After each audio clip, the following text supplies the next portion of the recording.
inspiring you to set the marketplace ablaze in partnership with an awesome and limitless God. This is the Kingdom Driven Entrepreneur Podcast, and this isn't business as usual. Here's your host and Chief Fire Igniter, Shay Bynes. Welcome back to the Kingdom Driven Entrepreneur Podcast. This is your host, Shay Bynes, and our goal here is to inspire you to operate your business completely yielded and in partnership with our awesome and limitless God. Today's guest is Shun Strickland. Shun is a business coach, a speaker, and she, along with her husband, Edwin, are the pastors of Fellowship of Champions Church in Fayetteville, Arkansas. Shun is about as real as they come, which is one of the many things I love and appreciate about her as we've grown as friends over the past 5 years. We talk about how God helped her overcome what she calls money ick that was impacting her ability to thrive in business. Plus, we chat about her adventures being led and taught by the Holy Spirit to really dream big with God and to increase her capacity in such a way that has led to greater breakthroughs, not just for her, but for those she is called to serve. Now, before we get started, I want to make sure you know all about our newest podcast, Kingdom Driven Entrepreneur Insider.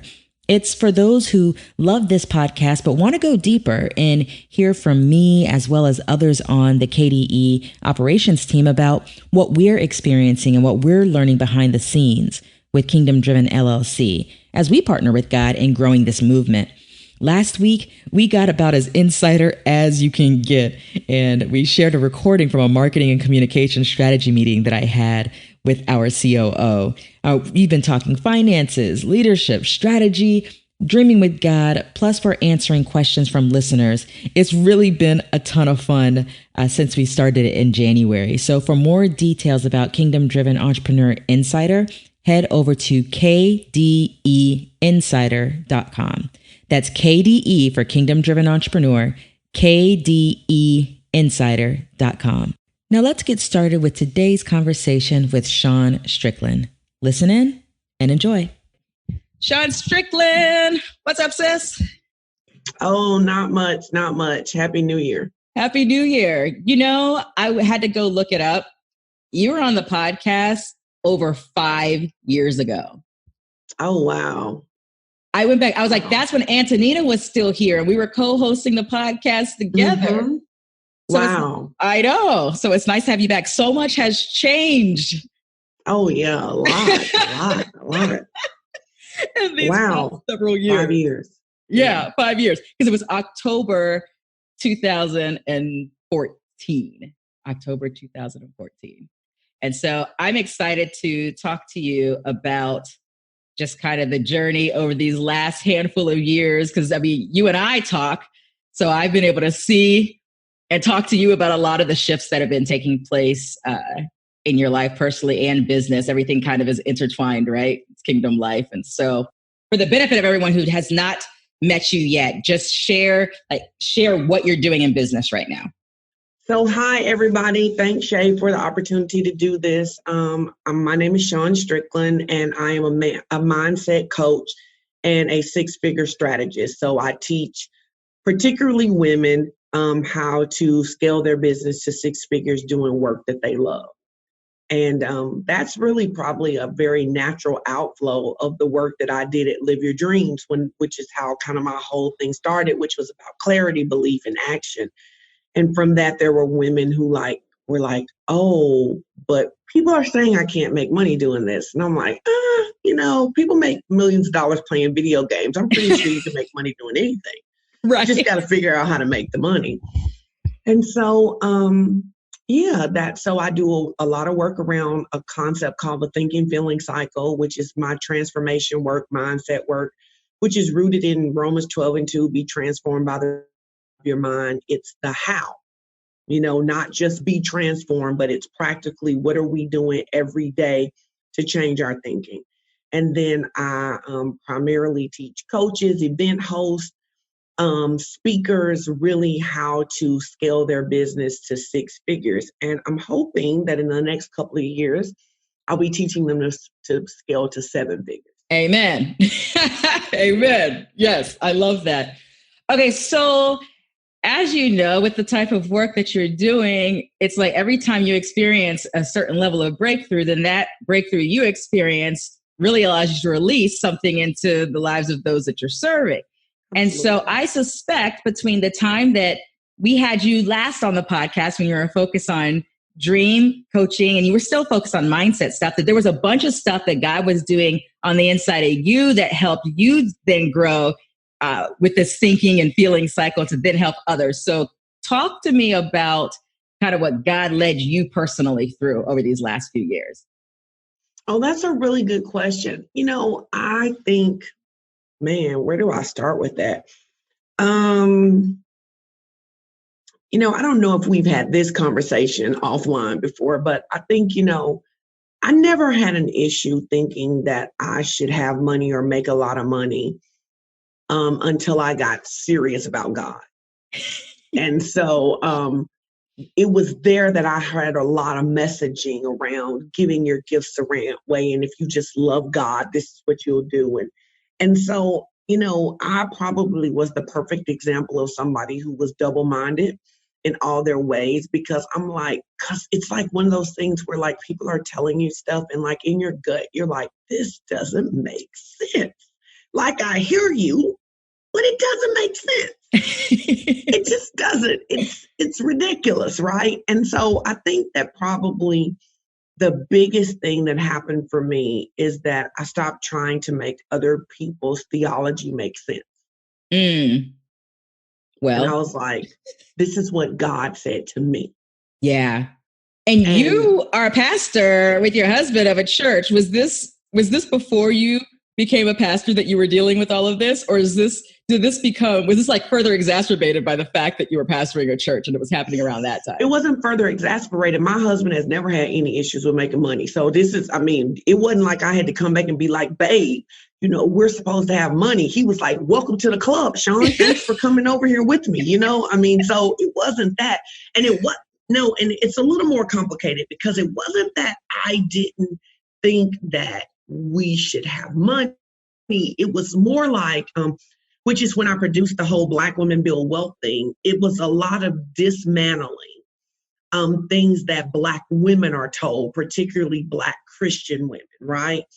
And so it was me working through those ways that I had become my grandmother, and really having the courage to because what I would say that ties think and feel into this is that we can, one of the most challenging things to dismantle is when we realize that someone we deeply love and respect made bad choices. So for me, I grew up with this grandmother who, looking back now, I'm like, oh my God, you must have had this anointing for money because like you're always making something out of nothing.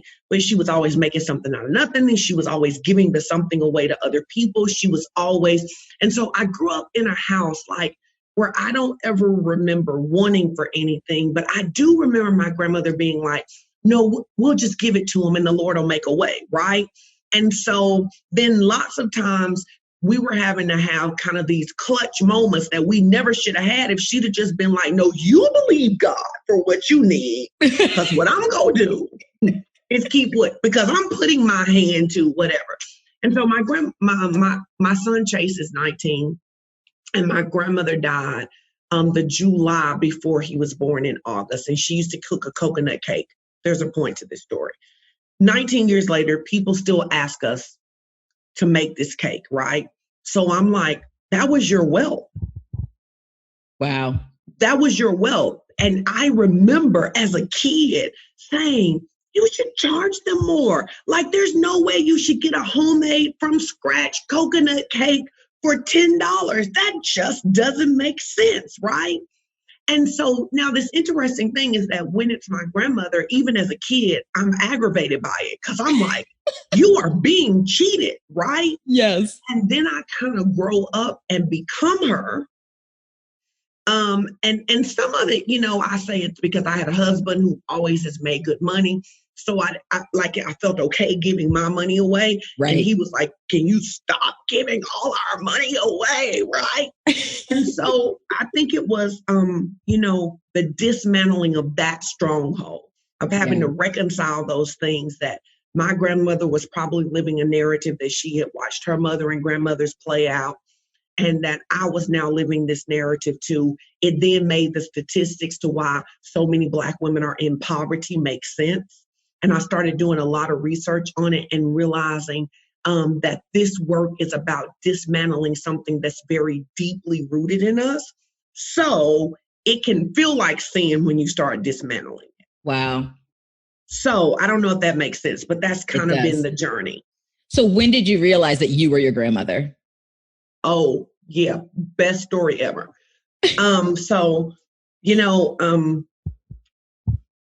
Edwin paid all the bills, everything, and I always kind of had some money over here. And, he's pretty cool because he never asked me about my money, right? He's like, my money is your money and your money is whatever you do with money, right? And so what I would do with my money is that I was always helping somebody, coming through for somebody. And I bought my kids stuff too. I'm not trying to say I gave every dime I had away. Well, this particular day, I get a phone call from a friend who is about to be evicted. And I am tapped out of money, right? So I'm trying to figure out what I can do to get her this money, right? And so I'm I've gotten so distraught that all I know to do is to take a bath, okay? It's the middle of the day and I'm running bath water because I just need to get in the bathtub and let the jacuzzi go and just figure out how I'm going to get her this money, right? I'm praying and I'm crying. I'm and you have to know that I'm pretty dramatic, so it probably is a lot extra too, right? And everyone comes in and he's like, oh my God, what happened? Who died? And I'm like, nobody died. And then what is she gonna do? And he's so he goes to get my phone and he says, you call her. And if she's crying like you're crying, I'll pay her rent. So I call her. I'm like, what are you doing? She's like, I'm at the mall. They're having this great sale. Ouch. And when I got off the phone, Edwin looked at me in the face and he said, she didn't have to worry because she knew you were going to come through. She knew it. Wow. So she was even willing to take the little that she did have and spend it on something else because you trained her to believe that you are going to be her solution. And he said, and if you don't change, you're going to die prematurely like your grandmother did. Wow. Yeah, that'll do it. And he turned and he left me in the bathtub with my jacuzzi and everything. He's like, and so. I'll leave you with Jesus with that one. Right. I dropped it. Now you do with it what you want to do. Right. Wow. And that became the dismantling, that it was oh, wait. And then I started tracking how many times I would come through for somebody and they would still go on vacation and they would, because they it's Shun Strickland. Y'all got it. Not only do y'all got it, but y'all should give it to us. And I just started practicing no. Literally, if God didn't say yes, I said no. And so, it took some time, but then it still showed up in my business, right? Because then it's because now I've done all this research about Black women build wealth and the wealth inequality and all of this different stuff. So it's oh my God, I can't ask them to pay market value. You know what I'm saying? And then everyone would say, but every time you wanted a program, didn't you pay market value? Right. Didn't you? And so I just, and then I surrounded myself with a team of people, my husband, Edwin, my friend, Yanika. And Yanika's amazing because if I would call her with pricing for something that she thought was low, she'd just hang up. No conversation, just click. That's how I knew. It was he was this is not even worth having a conversation about. Not change the subject, not move on, click. I know you didn't call me with that crap. Wow.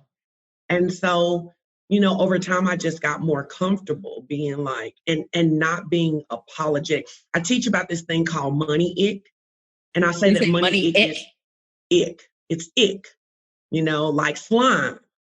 And I say money ick is the guilt and the shame and the garbage that keeps you from having all the wealth God says belongs to you. Mm-hmm. It's the scarcity, it's the fear, it's the deception. It's the idea that if you got a house, I can't get one, or if you broke six figures, I can't, which is such a contradiction for believers, because we go to church and go, the earth is the Lord's and the fullness thereof, but he didn't have two houses. I mean, which one is it? Right. Okay, because I was going to ask you what were to give me a few keys to the dismantling. And I heard you say that one of those was you said no to everything unless the Lord was like, yes. So you were training yourself to create those boundaries around that. And that was one of those things. And then I think the second thing that I heard was around surrounding yourself with people who would support what your mindset needed to be and wouldn't allow you to function in dysfunction. I was mad at them a lot of days. I was like, you guys don't understand. And they're like, no, you don't understand. Get over it. Yes. That's so good. That's so good. Okay. That's fantastic background. I love that. So all of that then equips you to better serve those you are helping right now in business, because a lot of them are having to get over the hump of old thinking to get to new thinking so that they can flow with the thing that God has for them. Absolutely. Yeah, so good. All right. So I love to talk to folks about what it looks like for them to really partner with God in business. And I look at it from a couple different perspectives. One is just kind of the operational behind the scenes of how the Lord leads you and guides you, provides strategy and insight, or, lead you in these different ways. And then the other aspect of that partnership with him is just in client engagement, like engagement with those who you encounter through business. And so I want to explore kind of both sides of this idea of partnering with God in business with you. So let's start with the first one. In your day-to-day operations of just the nuts and bolts of the stuff that you got to do in business, what does it look like for you in your work to really partner with God? So I think it kind of goes back to basically how God trained me to preach. So I grew up Baptist, and you weren't supposed to preach because you were going to be Jezebel. And so when I realized I was called to preach, I had to have some crucial conversation with God, because I wasn't really I couldn't figure out why he was trying to call me to be Jezebel. I'm just like, I don't understand. Like, this is a bad deal. And so my husband was Kojic, and we happened to move back to his hometown for about a year and 2 months, which I now realize was just training for me to be a preacher. Well, his pastor was like good old school, like, you better have a word in season and out of season. It wasn't any like, hey, Shay, next month you're going to preach. It was like Sunday morning getting up to preach, saying, Shay and Sean, you're going to preach John 14. Shay got the first 5 verses. Sean has the next 5 verses, and so and so and so and so. And so I really had to learn how to be able to hear God on the fly. And then when we started pastoring and we had Chase and Caleb, who were both under 3, the Lord would say to me, go to sleep and I'll give you your message. So like, while other people have really labored, like, and when I mean that, I mean, he would give me scriptures I had never read before. Like, he would be like, turn to Jeremiah, so-and-so. And I would wake up with a message that I wouldn't write down word for word. I just write down the scriptures. And so even to this day, I was sitting in church on Sunday and I was going to teach, and I had these notes, and the praise team started singing this song, and I just closed my notes. I'm like, oh, so we're not doing that. Okay, cool. Got it. Right. So I really run all my life like that. You know what I'm saying? So it's like, okay, if I get up today, and other than meeting with clients, right? If I get up today and it's like, what do you want me to do? And then the other place that he trained me that I don't think a lot of people realize this is that I never wanted to be on social media. That's hard to tell now, right? It's like, yeah, that's hard to tell now. I'm like, who wants to do this stupid stuff? Like, whatever, right? And so the Lord said to me, he said, I want you to preach to people, but I don't want you to tell them you're preaching to them. Mm. He was like, so don't give them scripture lest they ask. So I spent probably 3 years with him saying, get up and post this. Talk about this right here. Talk about this right here, right? So a couple things happened for me is that I learned how to really train myself to hear him. Yes. And then I learned how to effectively write what he was saying, right? Because if you write it and all these people come back with a message that's different than what you were trying to communicate, you missed it. You can call them stupid, but you missed it, right? That's true. And so I still kind of run my business that way. It's like, okay, well, what would you like to do today?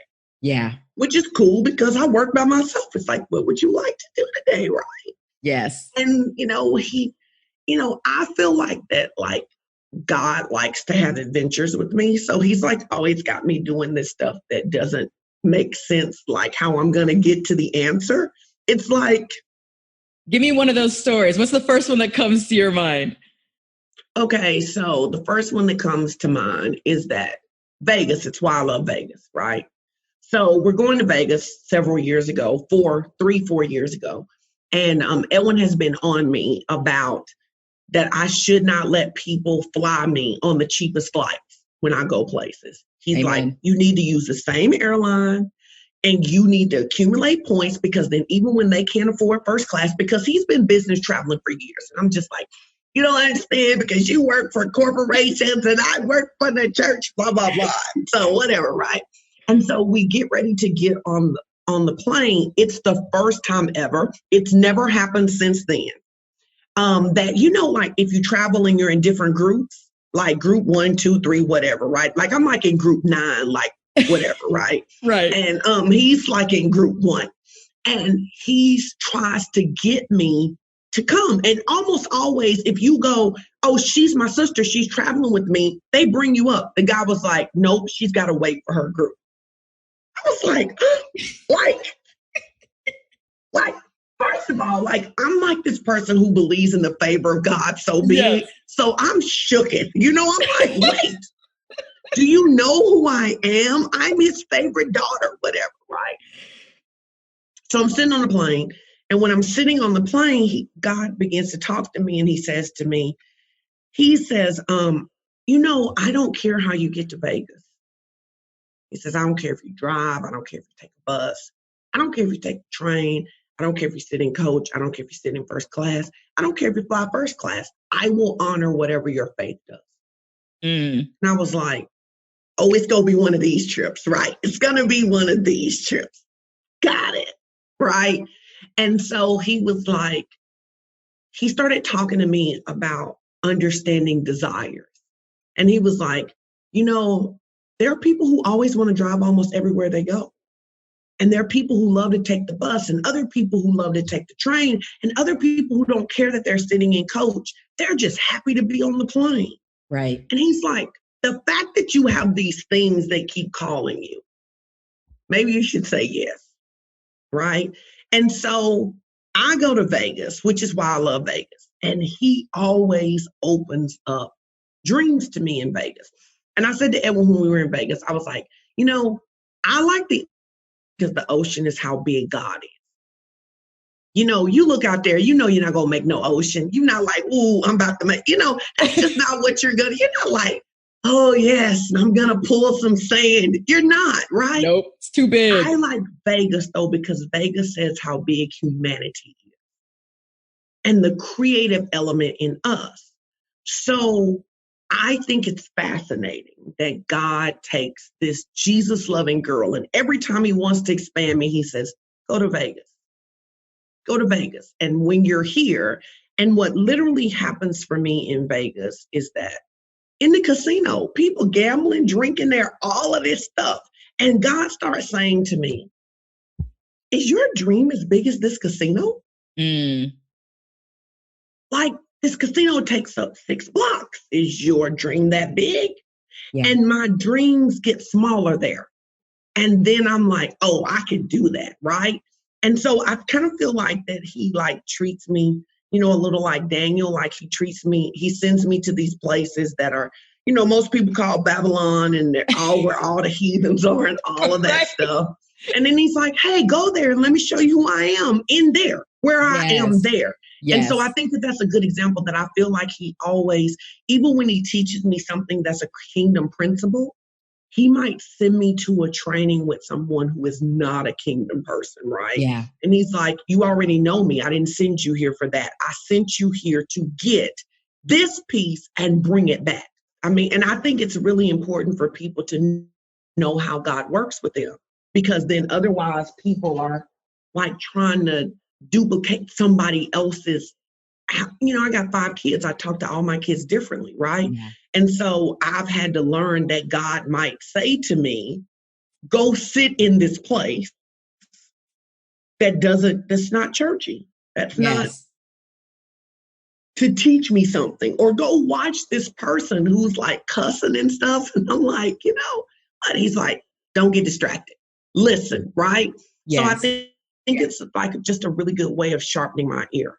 Yeah, that's good. I remember just one of our conversations that you and I had, you were also talking about how this applies even with books that you've read. You've talked to me about how there'd be a book that you read, which was not written by anyone who's necessarily kingdom focused or whatever, but God's speaking, like you're learning something, and then God's pulling all those pieces together and showing you his word and how it's connecting with the words that this person's saying who doesn't acknowledge Jesus at all. Yes. Good so stuff. I feel like he does a lot of cross-pollinating with me. And I think I learned that because of law school, right? Like it's my ability. One of the most beautiful things about law school that I didn't understand now that I use all the time in life is that in law school, they would give you a case, and you would go in one side of the door and argue it. And you'd come back out and go in the other side and argue the other side of it, right?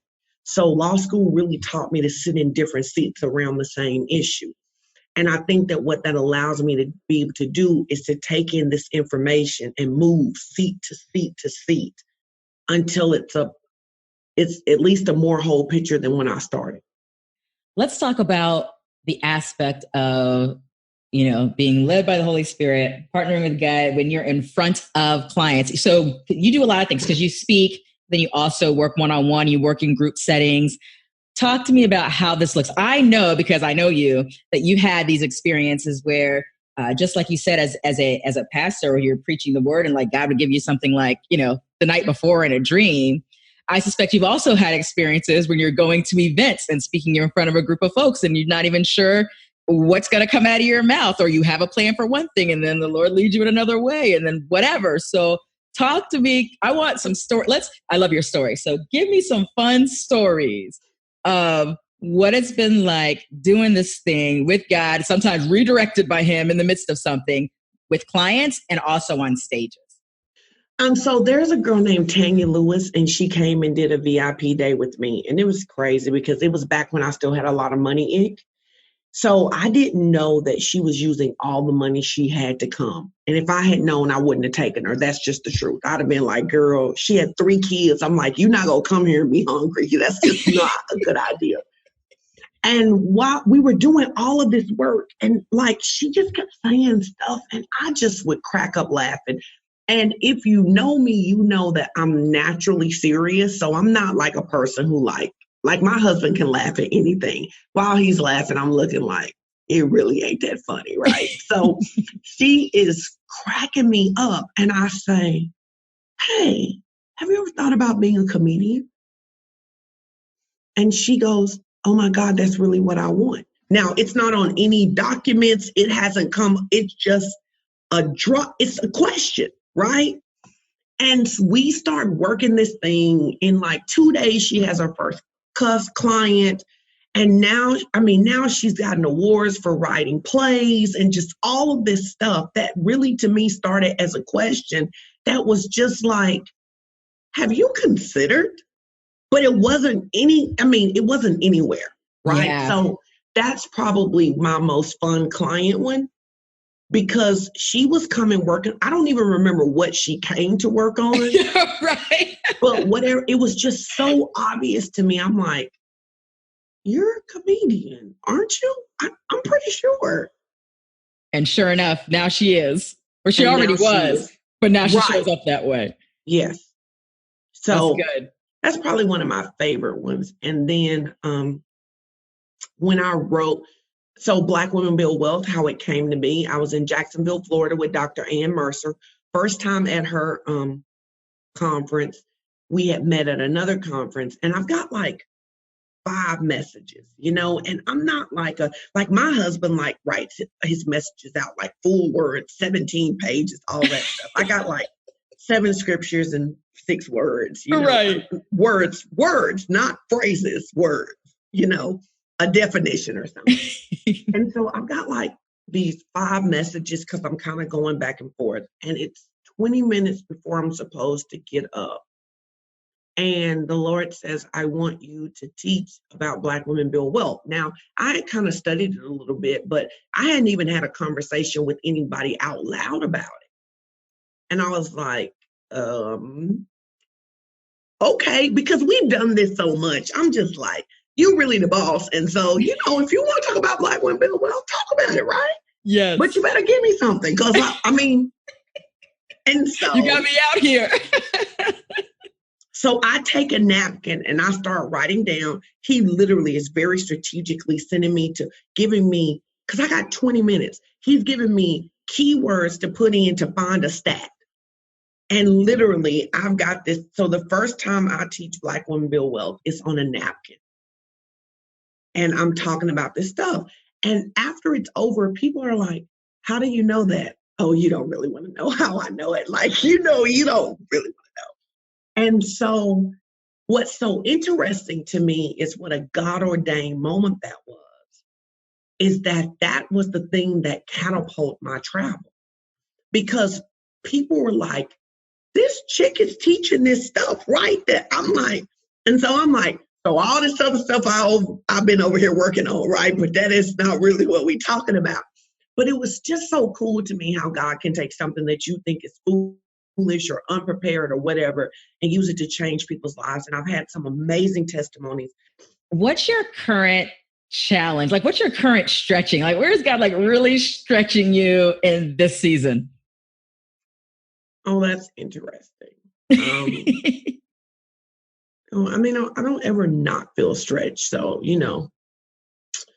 I think probably the biggest area that he's stretching me is around this concept of building a 7-figure business and doing it his way. Yeah.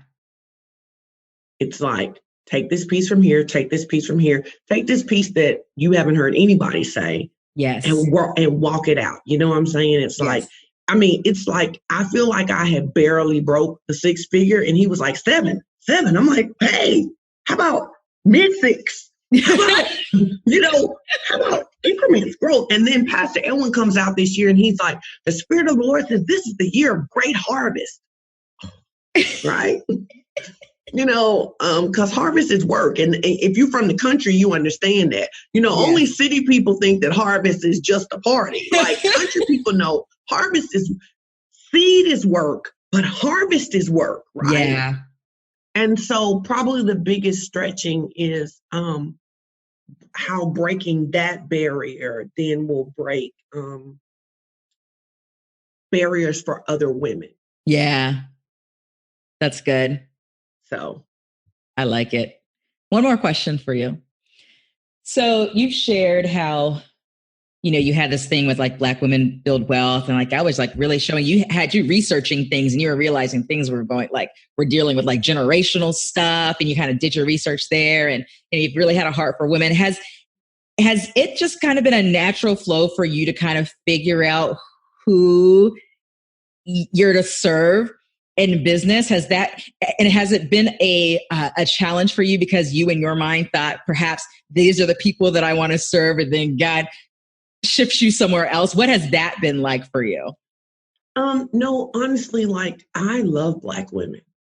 Well, I love Black that you are. No, I'm saying I love Black people, but yes. I love Black women. Like, and I feel like looking back that my grandmother did some things that really planted,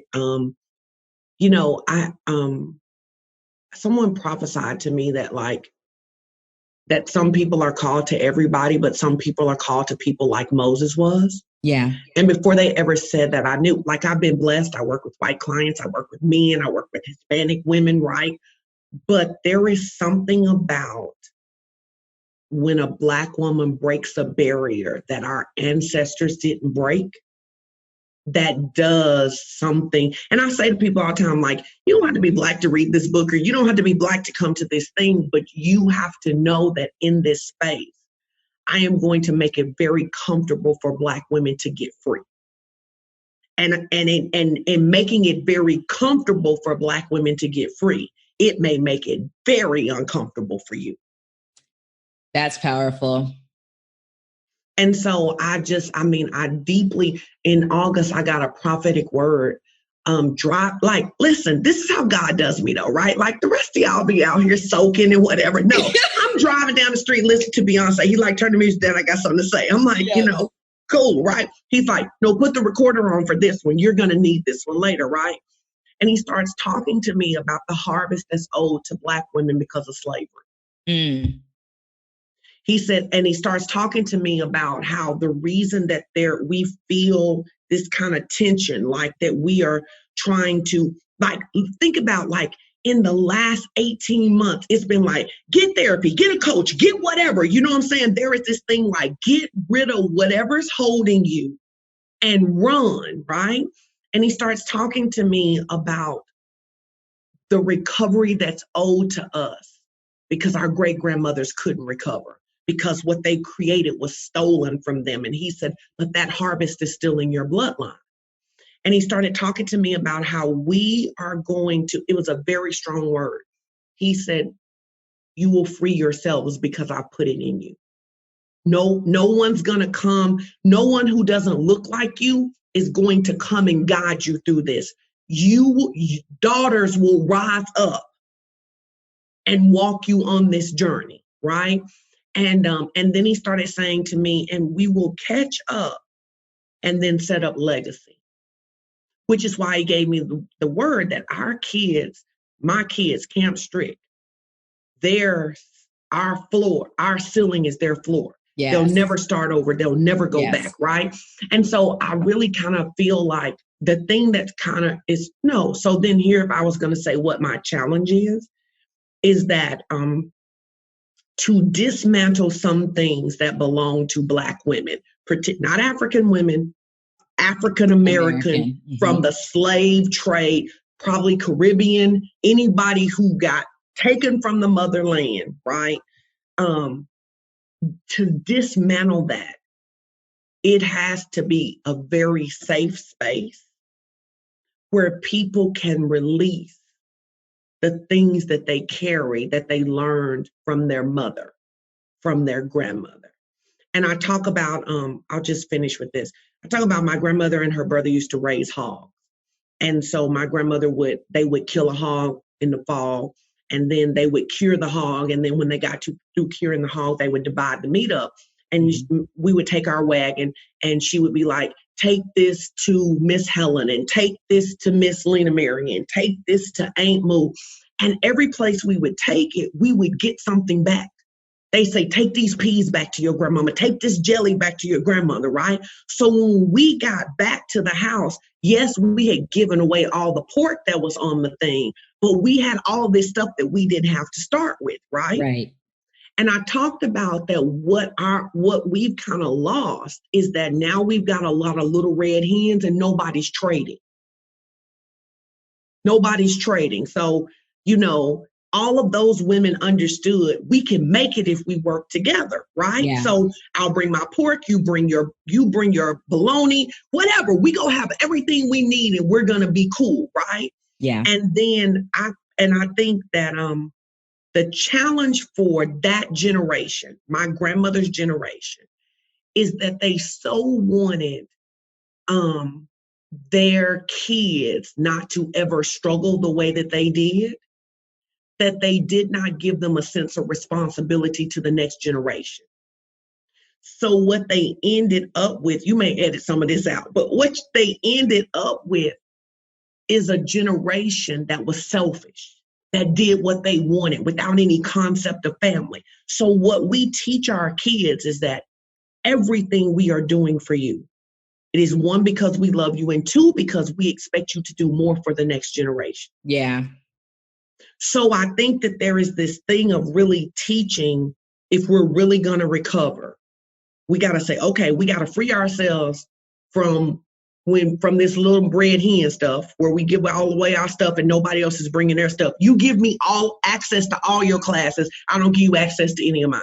Right. I'm like, no, Shay, you gonna pay for my stuff. Like, man, Right. come on, right? Like, yes. And then you having to say, well, wait, now did the Lord tell me to give you all these classes? Because if He did, then He's responsible for Harvard. Or am I just doing it because I got some money? It's like, oh, I should help her like that, right? Right. And so that as we heal from that, we'll be able to embrace our own creativity, our own beauty. Like, it is this honoring our own gifts, and it is this teaching the next generation that while we love you, we didn't just expose you to this stuff for you to be selfish. Yeah. We exposed you to this stuff for you to now say, how can I expose my kids to something else? It's good. Thanks for sharing. Yeah. Tell folks how to get connected with what you're up to. Where do they go? So you can go to shunstrickland.com. And, you want to spell it because they'll spell it wrong. Yep. SHUN, Strickland, STRICKLAND.com. And the best place to find me is Facebook, right? Like, this is true. It's Facebook. I co-signed that comment. It's the best place to find me. My friend said, where do you work? I was like, Facebook. I work at Facebook. I work at Facebook, right? So Shun Strickland on Facebook or ShunStrickland.com. ShunStrickland.com. I love it. Thanks for being here with me. Enjoy this chat as always. Always enjoy talking to you. Thanks for joining us on the Kingdom Driven Entrepreneur Podcast.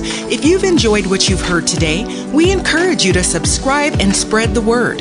And don't forget, you can gain access to even more resources, plus a thriving community of fire starters by visiting our website at kingdomdrivenentrepreneur.com.